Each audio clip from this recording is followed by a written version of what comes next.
오늘 말씀의 제목은 예수 그리스도의 좋은 군사라는 제목으로 말씀을 드리도록 하겠습니다. 저는 지난 주일날 말씀을 전하면서 여러분에게 동요 하나를 소개해 드렸습니다. 동요가 뭐였죠? 새 신을 신고 뛰어보자 팔짝이라는 동요였습니다. 이제 우리 교회도 이제 신을 갈아 신을 때가 됐다. 이제 새 신을 신고 더 높이 올라가야 될 때가 됐다라는 측면으로 서론을 시작했습니다. 오늘도 동요를 하나 소개해 드리려고 합니다.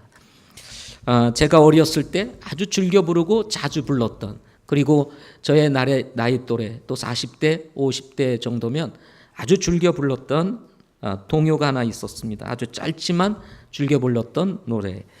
떴다 떴다 비행기 날아라 날아라, 높이 높이 날아라 우리 비행기 하는 동요였습니다. 내가 만든 비행기 날아라 날아라, 높이 높이 날아라 종이 비행기.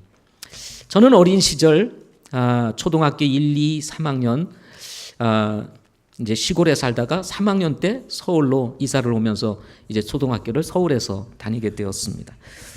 1학년, 2학년 시절까지는 시골 학교를 다니면서 여기에 노래처럼 종이 비행기를 만들어 비행기 날개 끝에 실을 묶고 이 비행기의 무게를 더하기 위해서 접힌 곳에다가 못과 같은 이런 것을 딱 넣어가지고 실을 묶어서 이렇게 돌리면서 이 노래를 부르면서 놀았던 시절을 생각해 보게 됩니다. 그뿐만 아니라 노트를 찢어가지고 비행기를 접어서 우리 친구들하고 같이 운동장에서 누가 먼저 멀리 날아가나 하면서 비행기를 접어가지고 날리던 때가 기억이 납니다.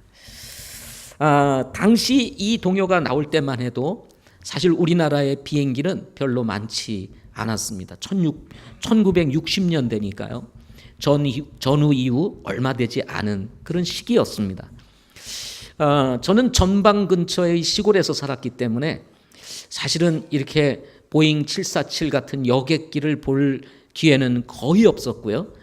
전방지대 보니까 군사적 입장에서 비행기가, 이 전투기가 막 날아다니는 것을 늘 목격하곤 했습니다. 그래서 우리 친구들이 비행기가 날아가면 야 비행기다 하면서 그랬는데, 그때 이제 전투기들을 우리가 부르기를 뭐라고 부르려냐면은 쌕쌕이라고 이렇게 불렀습니다. 쌕쌕이. 그건 우리나라 것도 아니고요. 사실은 어떻게 보면 미군 비행기라고 할 수 있을 정도로 그런 비행기만이 날아다니던 그런 시절이었습니다.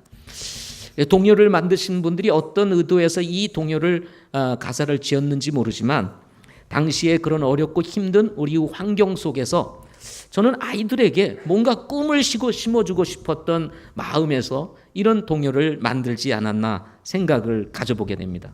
비록 종이 비행기를 날리지만 참 아이들에게 소망과 꿈을 심어주면서 이제 정말 진짜 비행기들이 날아갈 그 시대, 또 이 아이들이 커가지고 정말 이 나라가 부강해지고 잘 살게 되어서 이 하늘에 비행기가 날아갈 것들을 바라보면서 아이들에게 이런 꿈과 소망을 이렇게 심어주지 않았나 생각을 가져보게 됩니다.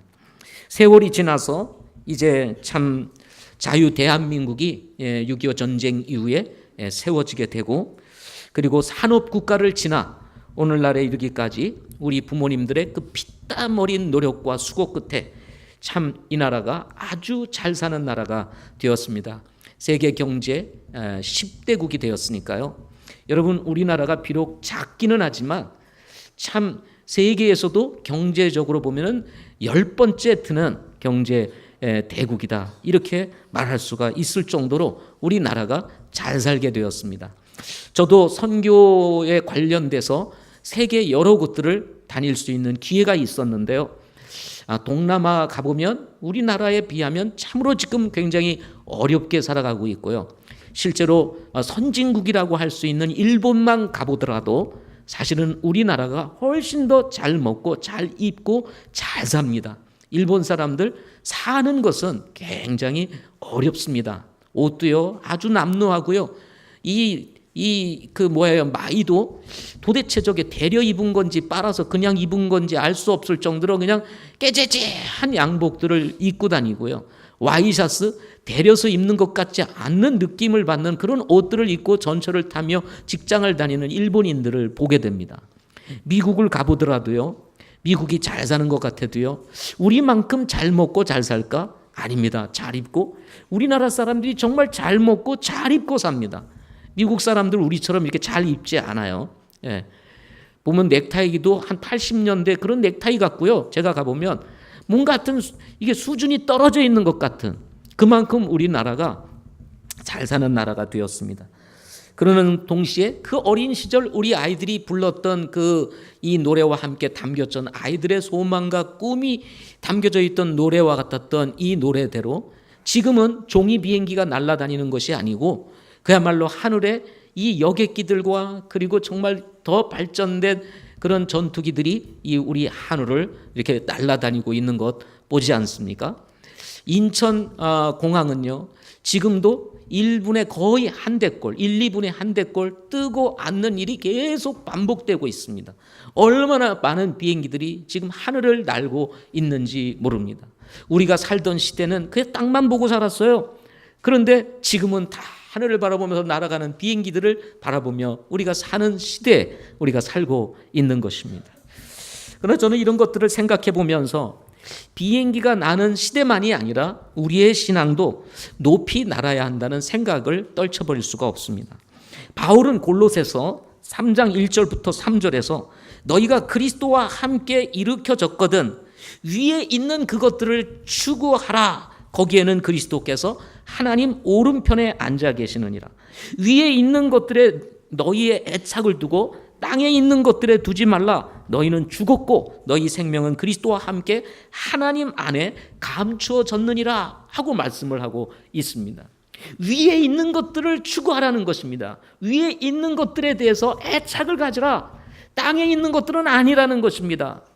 우리가 땅만 보고 살던 시대를 벗어나서 이제 하늘을 나는 수많은 비행기들을 보면서 높은 수준을 생각하고 있듯이 우리 그리스도인들도 이제는 땅의 수준에서 이제 벗어나서 이제 높은 수준으로 나가야 될 것에 대해서 오늘 말씀을 우리에게 주고 있는 것입니다. 여기에 멈추지 않고 바울은 빌립보서 3장 20절에서 우리의 생활 방식은 하늘에 있다고 말합니다. 우리의 생활 방식은 땅의 생활 방식을 쫓아서 사는 것이 아니라 하늘의 생활 방식, 이것을 우리는 하늘의 시민이라고 이렇게 이야기를 합니다.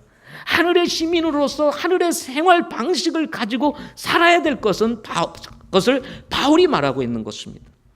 이어서 말하기를 성도들을 두고 말하기를 구원자 주 예수 그리스도를 기다리는 사람들이라고 말합니다. 우리 성도들을 향해서 구원자 예수 그리스도를 기다리는 사람들, 이런 사람들은 땅의 생활 방식이 아니라 하늘의 생활 방식을 쫓아 산다고 말하는 것입니다. 이런 말씀에 비춰보면 우리는 땅에 마음을 두고 사는 사람이 아니라 위의 것을 추구하며 높은 수준을 유지하며 살아야 한다는 사실에 대해서 하나님께서는 바울을 통해서 말씀을 통해서 우리에게 전해주고 있는 것입니다. 그렇다면 성도들이 더 멀리 더 높이 날기 위해서 어떤 삶을 살아야 할까요? 저는 오늘 지난주에 이어지는 말씀을 통해서 앞으로 3주 동안 이어지는 말씀들을 중심으로 3주 동안 어떤 삶을 살아야 하는지에 대해서 말씀을 드리고자 합니다. 시리즈로 오늘은 첫 번째로 좋은 군사가 되어야 한다 하는 것입니다.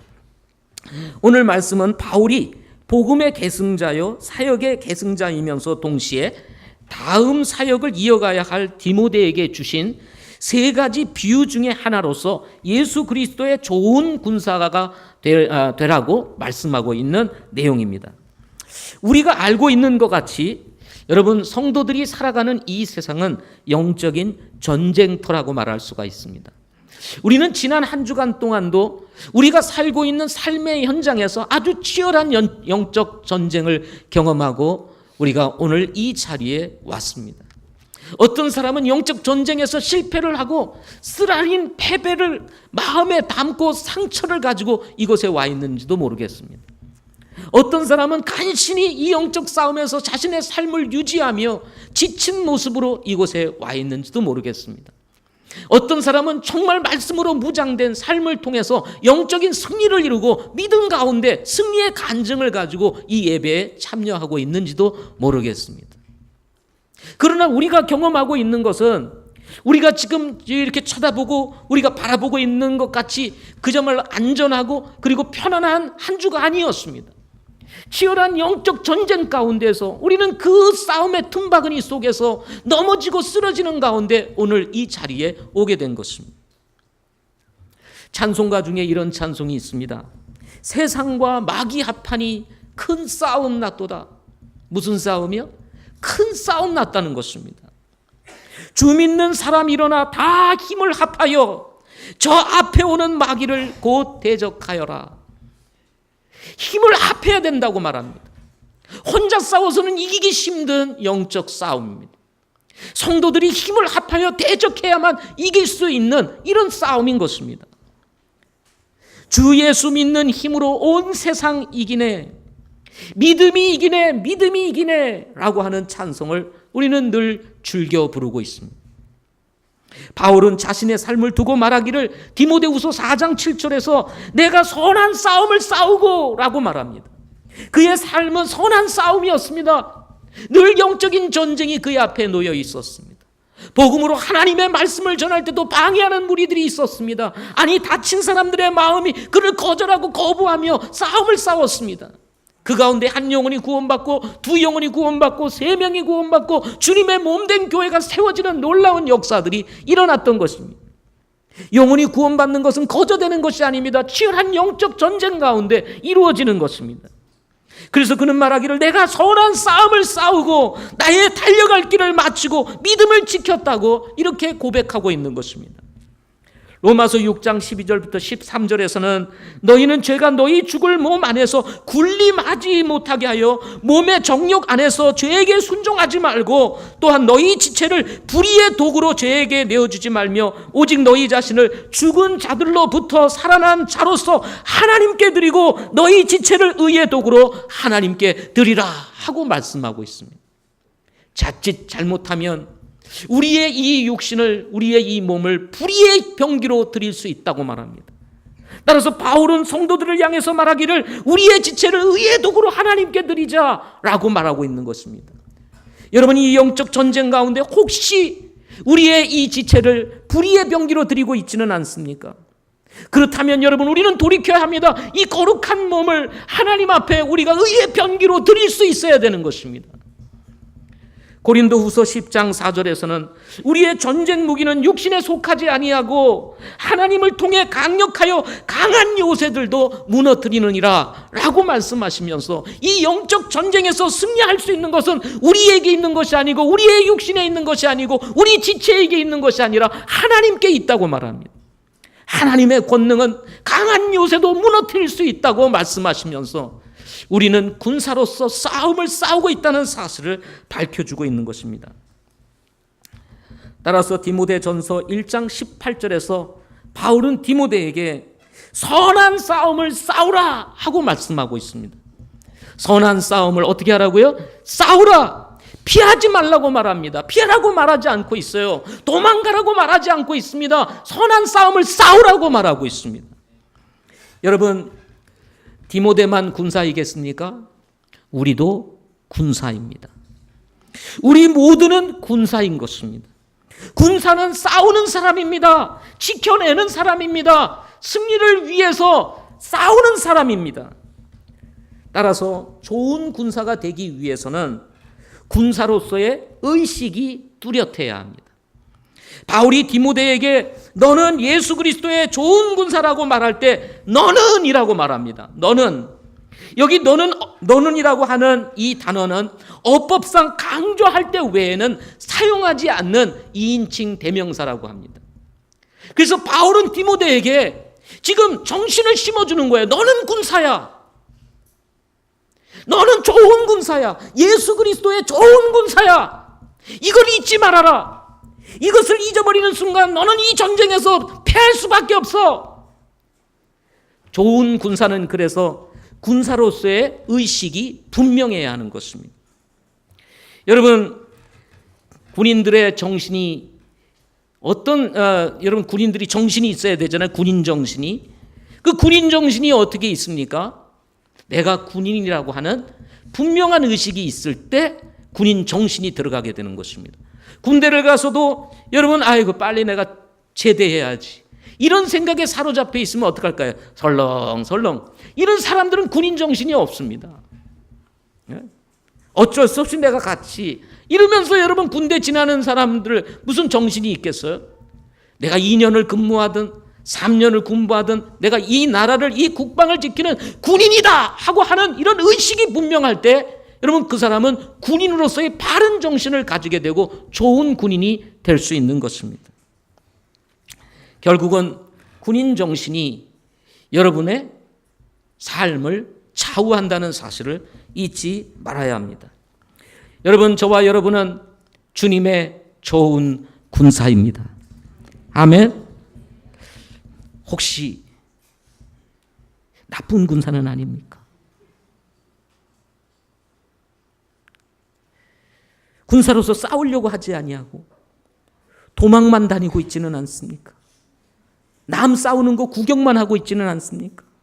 싸우는 사람을 바라보고 혹시나 왜 저렇게 싸우냐고 손가락질하고 있지는 않습니까? 좋은 군사는요, 앞장서서 싸우는 사람인 것입니다. 두 번째로 좋은 군사는 고난을 견디어내라고 말씀하십니다. 군인하면 어떤 의미가 들어있습니까?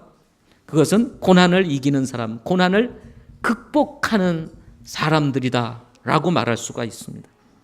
고난을 견디지 못하고서는 군인이 될 수 없기 때문에 그렇습니다. 가끔 어른들과 이야기들을 하다 보면 우리 어르신들께서 이런 말씀을 하십니다. 남자는 군대를 갔다 와야 돼. 여러분 그런 말 자주 들으셨죠? 우리 형제들. 그죠? 근데 왜 이런 말을 하는 줄 아세요? 부모님들이 이렇게 여러분들을 보거나 어른들이 여러분들을 볼 때 이 젊은이들이 정신이 약한 거예요. 뭔가 이 땅을 살아가는데 이 사회에서 살아가는 데 있어서의 이 정신이 약한 거예요. 저래서 어떻게 사회에 나가서 살겠나. 그러니까 뭐예요? 남자는 그래도 군대를 가야 돼. 군대를 가면 어떻습니까? 빡시게 훈련을 받죠. 지 마음대로 할 수 있습니까? 없습니다. 귤에 맞춰가지고 뭐예요? 강한 훈련을 받게 됩니다.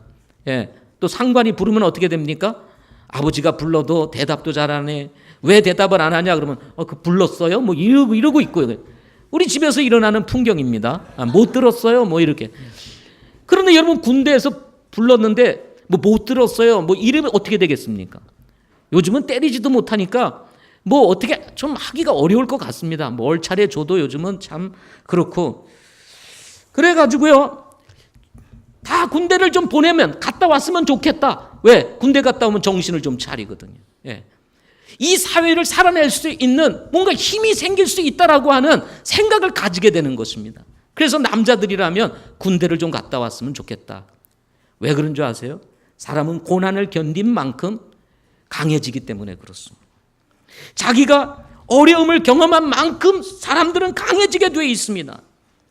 그렇기 때문에 고난 속에 들어가 보고 그 강한 훈련 속에 들어가 보게 되면 그만큼 그 사람이 강해지기 때문에 군대 갔다 왔으면 좋겠다 이런 말들을 하시게 되는 것입니다. 그러나 요즘은 옛날 군대와 같지 않다는 말들이 계속 들려오고 있습니다. 요즘 군대 갔다 온 사람들의 이야기를 보면 이게 군대인가 하는 생각을 오래전에 다녀오신 분들은 생각을 하게 됩니다. 그래서 자주 나오는 말이 뭡니까? 야, 그게 군대냐? 이렇게 얘기를 하는 거예요. 그게 군대냐? 우리 째는 이랬어? 막 이러면서. 지금은 뭐 20개월밖에 안 되었잖아요. 옛날에는 36개월씩 다녀왔단 말이에요. 그러니까 지금은 아무것도 아니죠. 지금은 시설도 좋지요. 먹을 것도 잘 주지요. 따뜻하지요.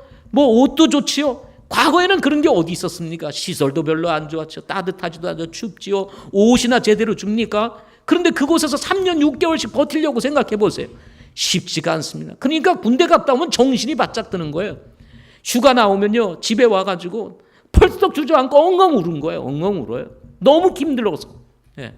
그렇게 정신 바짝 차리고 이렇게 됐습니다. 제 친구가 해병대를 갔다 왔는데요, 훈련을 받고 딱 휴가를 나왔는데 눈을 보니까요, 살기가 돌아요. 해병대 갔다 온 사람들 눈에서 살기가 돌아요. 얼마나 고생을 했으면, 얼마나 빡시게. 근데 요즘은 해병대 갔다 오나 뭐 어디를 갔다 오나 별 그런 게 없어요. 근데 이것이 군대만의 이야기인가? 그렇지 않다는 생각을 가지게 됩니다. 하나같이 우리 목사님들이 하시는 말씀이 있습니다. 그것은 뭐냐면 성도들의 신앙이 점점 약해진다는 것입니다. 믿음이 점점 약해진다는 것입니다. 고난 앞에 서는 성도들의 모습이 점점 약해진다는 것입니다. 고난이 찾아오면 그 고난과 견뎌내며 맞서 싸우는 것이 아니고, 고난을 통과하는 것이 아니라 피하려고 한다는 것입니다. 도망가려고 한다는 것입니다. 고난은 극복해야 되고 견뎌내야 되는 것인데도 불구하고 고난을 견디고 그것을 극복하고 통과하는 것은 마치 어리석은 것으로 생각하는 시대가 되어버리고 만 것 같습니다. 고난은 마치 저주인 것처럼 하나님을 향해서 왜 하나님 나에게 고난이 왔습니까? 라고 질문을 자주 던집니다. 섬기는 일을 힘들어합니다. 그러니까 요즘 교회들은 어떻습니까? 조금 교회가 규모가 있으면 다 외주를 져가지고 식당도 운영하고 뭐도 운영하고 다 한다고 합니다. 성도들이 직접 섬기는 일이 점점 사라지고 맙니다. 너무 편하게 신앙생활을 하려고 하는 것이 오늘의 시대라고 할 수 있는 것이죠. 우리 교회에서도 그런 얘기가 들려옵니다. 그래서 저는 그것은 안 된다고 얘기를 합니다. 성도들이 서로 섬기면서 희생하면서 우리가 음식도 먹고 해야지, 사람들이 돈을 주고 사가지고 한다면 이게 무슨 교회겠냐? 우리 성도들이 섬기고 희생하면서 하는 것이 아름다운 것이지. 교회는 섬기는 것입니다. 비록 힘들고 어려울지라도 희생하면서 세워지는 것이 교회인 것입니다. 교회가 어떻게 세워졌는지를 우리는 꼭 기억해야 합니다. 예수 그리스도의 피값을 주고 교회가 세워졌습니다. 그래서 교회는 희생이 있는 곳이에요. 그렇게 해서 세워지는 것이 교회인 것입니다. 그런 교회가 힘이 있고, 그런 교회가 강하고, 그런 교회가 살아있는 것입니다. 오늘날은 성도들조차도 교회 중심이 아니라 가족 중심으로 자꾸 바뀌어 갑니다. 그래서 가족들의 일들이 있으면 교회 일들을 등한시 여깁니다. 그러니 믿음이 자연스럽게 약해질 수밖에 없게 되는 것입니다. 우리 교회는 그나마 그래도 저는 나은 교회라고 생각을 하지만, 우리 집사님들과 함께 정말 교회의 미래에 대해서 이야기를 할 때면 우리 집사님들이 참 초창기 우리 성도들이 참 이 교회를 세우기 위해서 얼마나 희생하고 그리고 얼마나 정말 삶을 드리고 시간의 우선순위를 가지고 섬겼는지 말도 못합니다. 그런데 요즘 우리 젊은이들을 보게 되면 무슨 일이 있다 하면은 그냥 모임에 참석을 안 하고 쑥쑥 자기의 볼 일들을 쫓아가는 이런 모습들을 보면서 참으로 답답해 하시는 것을 보게 됩니다. 저는 우리 교회가 앞으로 더 성장해서 우리 교회가 가지고 있는 비전인 1,500명의 성장 목표를 이루어서 해마다 교회를 개척하고 일꾼을 파송해서 세계 선교를 이루는 교회가 되기를 소망하고 있습니다. 그런데 우리 집사님들이 하는 말입니다.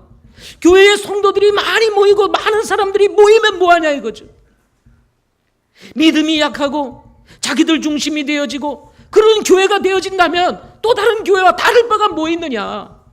중요한 것은 한 성도들이 정말 그리스도 안에서 믿음으로 세워지고 강력한 그리스도인으로 무장되어져야 되는데, 그렇지 아니하고 구원만 간신히 받고 교회만 다니는 사람들이 많아지면 그게 무슨 소용이 있느냐 하고 참으로 안타까운 말을 내뱉을 때가 있습니다. 사랑하는 성도 여러분, 우리는 약한 성도가 아니라 좋은 군사로 잘 훈련되고 준비되어서 고난을 견뎌낼 수 있는 그런 성도들이 될 수 있기를 소망합니다. 바울이 디모데에게 말합니다. 디모데전서 4장 6절부터 8절에 내가 형제들에게 이것을 기억하게 하면 내가 도달한 믿음의 말씀들과 선한 교리의 말씀들로 양육을 받은 예수 그리스도의 선한 사역자가 되리라. 그러나 속되고 늙은 부녀들의 꾸며낸 이야기들을 거부하고 도리어 하나님의 성품에 이르도록 스스로 훈련하라. 육체의 훈련은 유익이 적으나 하나님의 성품은 모든 일에 유익하며 형제의 생명과 다가올 생명의 약속을 지니고 있느니라 라고 말씀하면서 하나님의 말씀을 기억하고 그리고 선한 교리로 말씀으로 양육을 받아야만 예수 그리스도의 좋은 사역자, 좋은 군사가 될 수 있다고 말씀하고 있는 것입니다. 육체의 훈련은 유익이 적지만 하나님의 성품 경건의 훈련은 정말 모든 일에 유익함으로 우리 다가올 우리의 생명의 약속이 된다고 말씀하면서 영적인 훈련, 경건한 훈련이 우리의 삶 속에서 이루어져야 된다고 말씀하고 있는 것입니다. 훈련하라는 것입니다.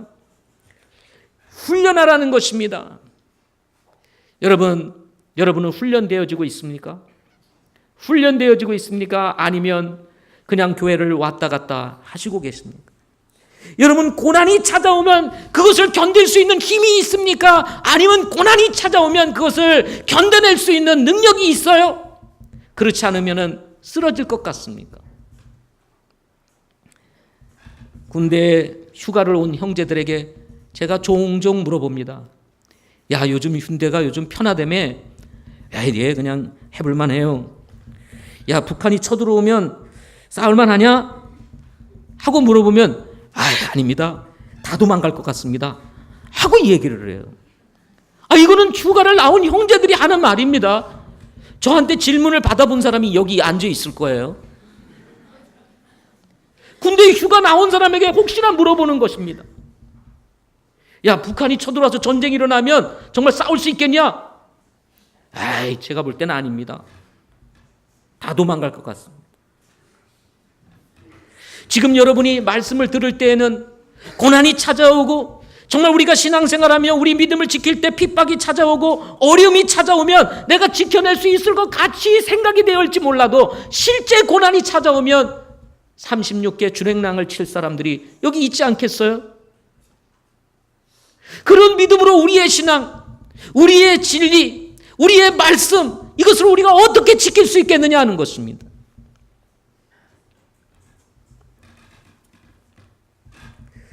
훈련은 고난의 시작입니다.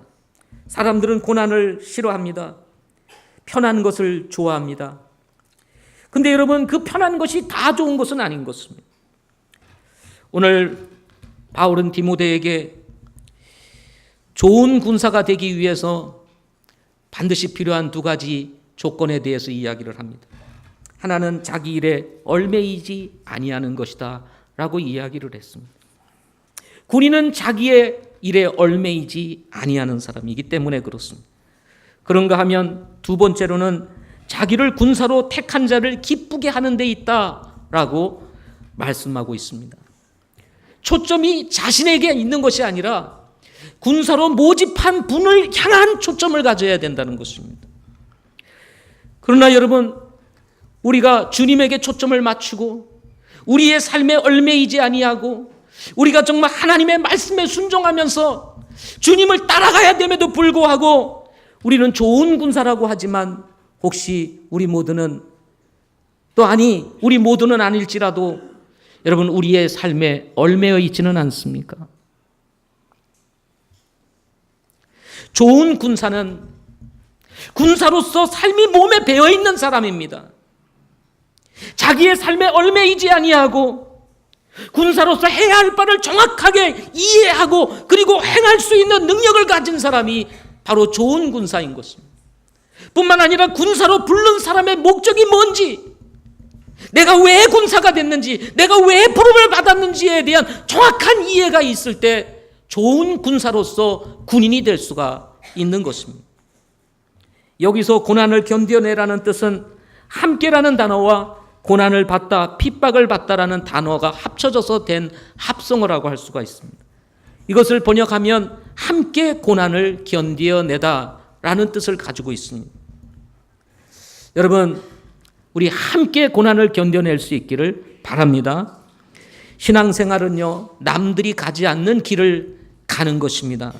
믿지 아니하는 사람들은 절대 갈 수 없는 길이 신앙생활입니다. 신앙생활. 안 믿는 사람들이 우리를 보면은 정신 나간 사람들이요, 미친 사람들이요, 어리석은 사람이요, 헛된 것을 추구하는 사람처럼 보일 수가 있습니다. 그러나 우리가 예수님을 만난 이후에 우리의 삶을 보니까 믿음의 길이요, 진리의 길이요, 생명의 길이라는 사실을 우리는 발견하게 된 것입니다. 그래서 여기에는 충돌이 있는 거예요. 믿지 않는 사람들이 볼 때는 어리석은 길이요, 미친 길이지만 우리 믿는 사람이 볼 때는 이것이 진리의 길이요, 생명의 길이요, 믿음의 길이라는 사실을 너무나 잘 알기에 이 사이에는 보이지 않는 갈등과 충돌이 있게 되는 것입니다. 부모와 자녀 사이에 그래서 갈등이 일어나는 겁니다. 남편과 아내 사이에도 갈등이 일어날 수 있습니다. 또 자녀와 부모 사이에도 갈등이 일어날 수가 있습니다. 친구와의 사이도 갈등이 일어날 수 있습니다. 한 사람은 믿고 한 사람 믿지 않아요. 그래서 갈등이 일어나는 것입니다. 직장 생활하는 성도들에게서도 직장 안에서도 갈등이 일어나는 거예요. 왜? 가는 길이 다르니까. 그래서 충돌이 일어나는 것입니다. 이때 고난이라는 것이 우리에게 찾아올 수 있어요. 어려움이라는 것이 찾아올 수 있습니다. 이것을 견뎌내는 사람이 좋은 군사라는 것입니다. 심한 경우에는 사회적인 핍박과 국가적인 박해로 이어지면서 피를 흘려 순교해야 하는 지경에 이르게 되는 경우도 우리는 역사를 통해서 잘 알고 있습니다. 이슬람권에서는 실제로 지금도 예수님을 믿다가 걸리게 되면 사람들이 그냥 붙잡아서 무슨 재판이니 뭐 이런 것 없이 그 지역 사회가 사람들이 모여서 그냥 화형을 시켜버리고 칼로 사람을 죽이고 총으로 쏴서 죽이고, 저는 유튜브를 통해서 전기톱으로 사람의 목을 베는 것까지도 직접 보았습니다. 불을 태워 죽이는 이런 일들이 실제로 이 사회에서 지금 우리가 살고 있는 이 시대에 세계 곳곳에서 일어나고 있습니다. 믿음의 조상인 아나바프티스트들은 5천만 명이 종교 재판에 이름하여서 순교를 당했다는 사실을 우리는 잘 알고 있습니다. 지금 북한에서도 이런 일들이 일어나고 있고, 여러분, 우리가 살고 있는 이 대한민국에서는 일어나지 않고 있을까요? 지금 심각하게 교회를 핍박하고 와해시키려고 하는 그런 세력들이 교회를 공격하고 있다는 사실을 우리는 잘 알아야 합니다. 지금 여러분이 잘 알고 있지만 명성교회 800억 비자금, 비밀 비자금 이래가지고 지금 PD 수첩인가요? 방영이 됐습니까? 네? 네, 방영을 한다 이렇게 얘기를 했습니다. PD 수첩에서 방영을 한다 하는 논란이 있으면서 명성교회가 속해 있는 예장합동 즉 그 총회에서 이 800억이라고 하는 것은 김사만 목사님이라는 분이 개인 비자금으로 한 것이 아니고 교회의 재정이 남아서 그것을 예치해 놓은 것이라고 하는 것을 증명해 가지고 그 사실을 이 PD 수첩으로 다 보내줬습니다. 그럼에도 불구하고 이 방영을 하기로 결정을 해서 결국은 모든 국민들이 볼 수 있도록 다 그것을 방영을 해버리고 말았습니다. 수천억 대의 재산을 은폐했다 이렇게 이야기를 하지만 실제 교회 측에서 얘기하고 있는 그런 것은 명성교회에 가지고 있는 수양관, 그리고는 또는 학사관, 그리고 지교회, 여러분 명성교회 그 지교회들이 있는데 그 교회들의 땅과 건물들이라고 밝혀주었습니다. 그럼에도 불구하고 마치 김사만 목사님이 비자금으로 해놓은 것인 것처럼 이렇게 이야기를 하면서 이것을 왜곡 보도하는 이런 일들이 벌어졌습니다. 물론 명성교회 김사만 목사님이 다 잘하고 있는 것은 아닐 수 있을 것입니다. 그럼에도 불구하고 오늘날 진실을 보도해야 되는 공영방송이나 이런 방송이 진실을 왜곡한 채 지금 교회들에 대한 아주 부정적 시각을 일으키는 이런 비리수첩이니 그것은 알고 싶다와 같은 것을 통해서 터뜨리고 있는 것을 보게 됩니다. 마치 아니면 말고식의 이런 방송들을 함으로 인해서 이것을 본 사람들은 나중에 방송국에서 사과 방송을 하더라도 그 사과 방송은 아주 짤막하게 나가기 때문에 보지도 못하는 사람도 많고, 이미 본 사람들은 교회에 대한 아주 나쁜 이미지를 가지게 되고 교회 목사에 대한 그 어떤 신뢰가 완전히 떨어지게 되는 이런 일들이 일어나고 있는 것입니다. 목사님들조차도 이런 것에 마음을 빼앗겨서 같이 교회를 공격하고 비난하는 이런 일들이 일어나고 있는 것이 지금의 한국교회의 현실이라고 할 수가 있습니다. 지금 한국교회는 위기를 맞고 있습니다. 힘이 없습니다. 성도들의 숫자는 점점 줄어가고 있는 것이 그 증거입니다.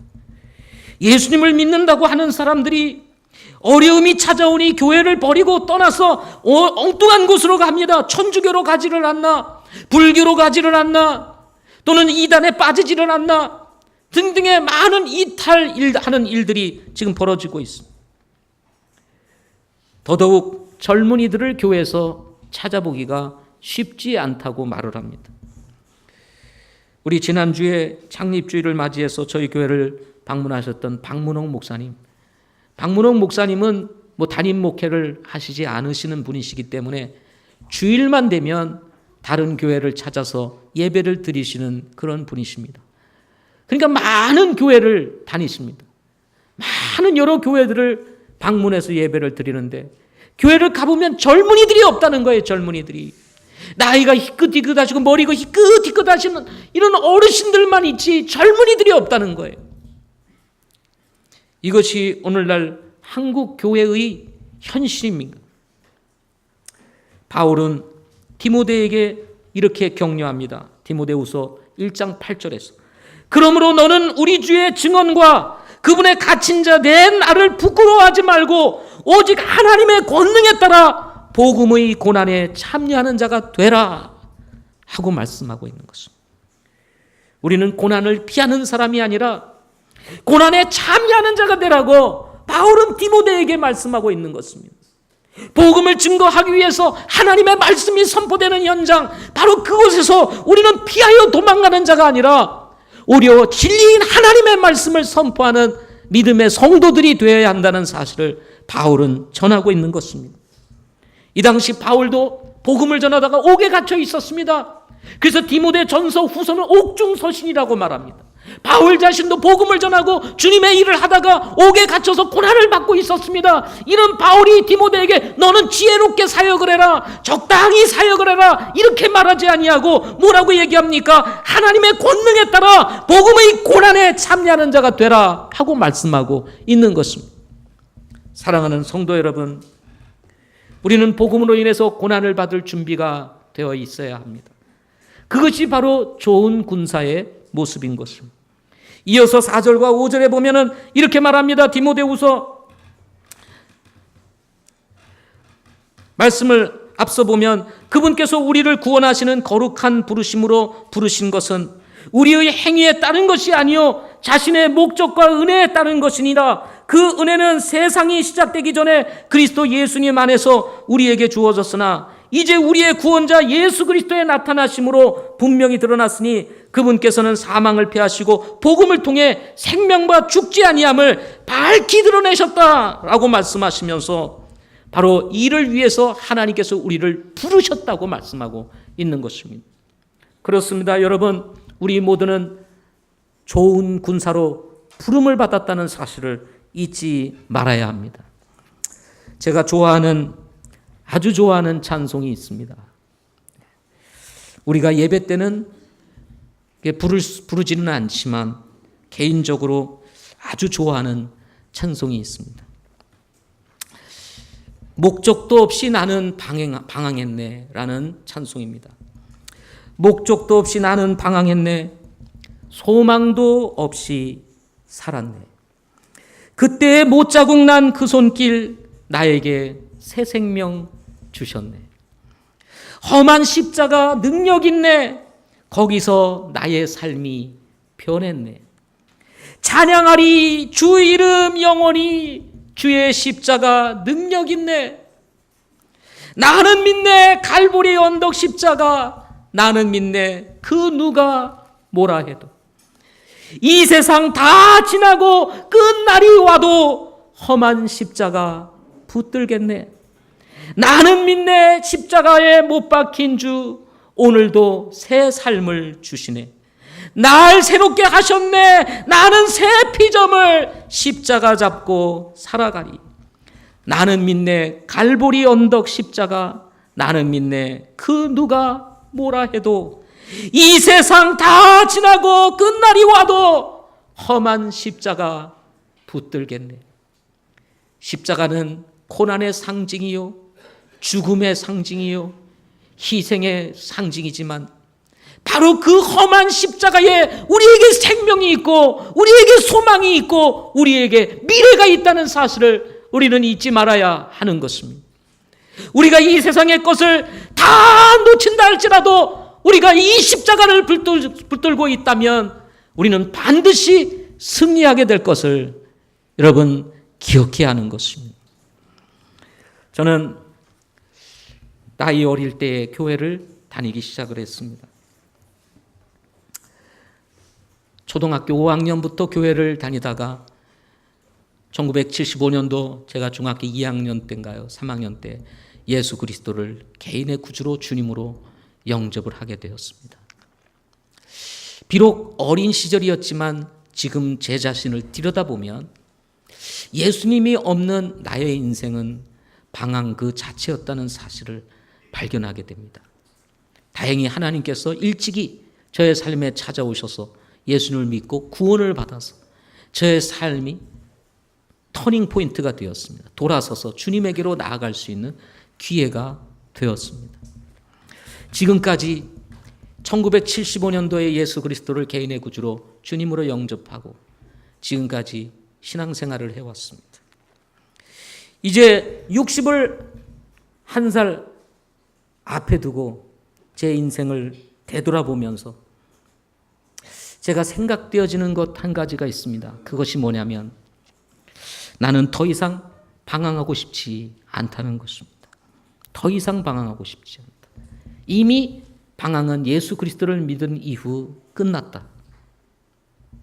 나의 삶에 어떤 어려움이 찾아오고 어떤 고난이 찾아오고 어떤 문제가 발생한다 할지라도 주님 없이 살 수 없다는 것이 저의 인생의 결론입니다. 나의 삶을 다 잃어버리고 아니 내 목숨마저도 빼앗긴다 할지라도 결코 빼앗길 수 없는 것, 그것은 바로 십자가의 복음인 것입니다. 고난이 있습니다. 어려움이 있습니다.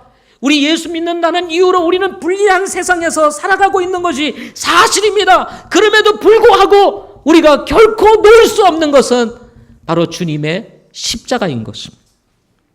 오늘날 수많은 사람들이 아직 이 십자가의 능력을 깨닫지 못하고 이 십자가의 복음을 깨닫지 못하고 인생 가운데 방황하고 있을 뿐만 아니라 목적도 없이 살아가다가 저 무서운 지옥에 들어갈 것을 생각한다면 여러분 어찌 우리가 이 복음 전하는 일을 멈출 수 있겠습니까?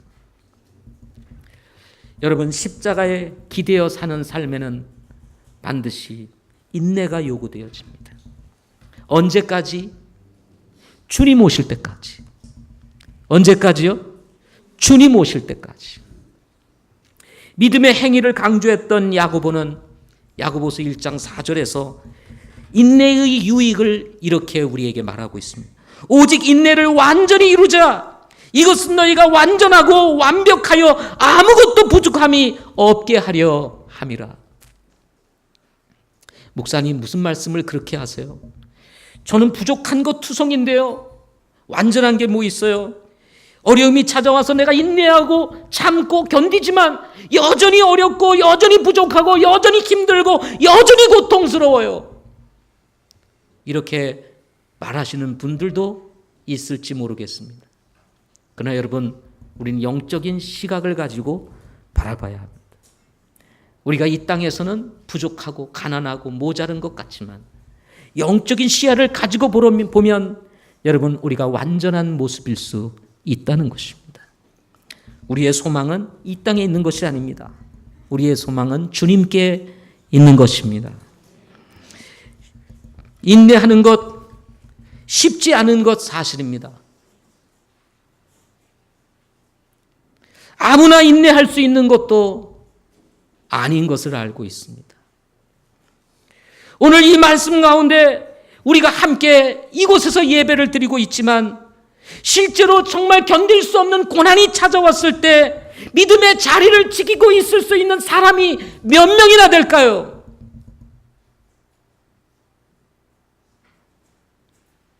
불같은 고난이 찾아왔을 때 이 자리를 지킬 수 있는 사람이 몇 명이나 되겠냐 하는 것입니다. 그래서 인내를 강조하는 거예요. 그래서 고난을 견뎌내라고 바울이 지금 디모데에게, 그리고 디모데가 섬기는 성도들을 향해서 메시지를 주고 있는 것입니다. 이를 잘 알고 있었던 바울이 데살로니가전서 4장 18절에서 이렇게 말합니다. 그러므로 이 말씀들로 서로 위로하라. 그러므로 이 말씀들로 서로 위로하라. 주님이 다시 오실 바로 그 놀라운 공중의 임하심과 성도들의 휴거, 그리고 우리가 공중에서 주를 영접함으로 말미암아 우리가 누리게 될 그 영원한 소망, 이 말씀을 하시면서 이 말씀을 듣고 있는 당시 고난받고 있는 데살로니가 교회 성도들을 향해서 이 말씀들로 서로 위로를 하라. 힘내세요. 격려하세요. 주님이 곧 오십니다. 우리의 인내는 결코 헛되지 않을 것입니다. 우리의 수고는 결코 헛되지 않을 것입니다. 우리가 지켰던 이 믿음 결코 사라지지 않을 것입니다. 성도님, 힘내세요. 서로 위로하라. 사랑하는 성도 여러분, 그러므로 우리는 고난 속에 있는 성도들을 서로 위로하고 격려해야 합니다. 아멘. 옆 사람을 한번 보시겠습니다. 고난이 있어 보이세요? 없어 보이세요? 있어 보이시지 않습니까? 사는 것 자체가 고난 아니세요? 힘내세요 하고 한번 우리 악수 한번 하겠습니다. 옆 사람에게 주님의 이름으로 힘내세요. 주님이 권능입니다. 십자가의 능력 붙잡으세요 하고 여러분 격려하시길 바랍니다. 마지막으로 한마디를 여러분에게 남기고 말씀을 마치고 싶습니다. 우리는 주님의 좋은 군사입니다. 아니, 어떤 분들은 나쁜 군사인지도 모르겠습니다. 싸워야 되는데 안 싸우고 있고, 도망가고 있고요, 꽁무리를 빼고 있고 36개를 치고 있는지도 모르겠습니다. 그렇다면 돌이키시기를 바랍니다. 아멘. 그리고 좋은 군사로 주님 앞에 서시기를 바랍니다. 자, 우리가 좋은 군사로 주님 앞에 섰다고 생각을 하고 제가 남기고 싶은 말씀, 나고자 없이 주님 오실 때까지 우리 함께 가시는 큰빛 성도님들 되시기를 바랍니다. 중간에 나고자가 없이 한 사람도 나고되지 아니하고 우리 모두가 완주하여 공중에서 주를 영접하는 그 놀라운 영광을 우리 모두가 함께 누릴 수 있기를 바랍니다. 아멘. 기도하겠습니다.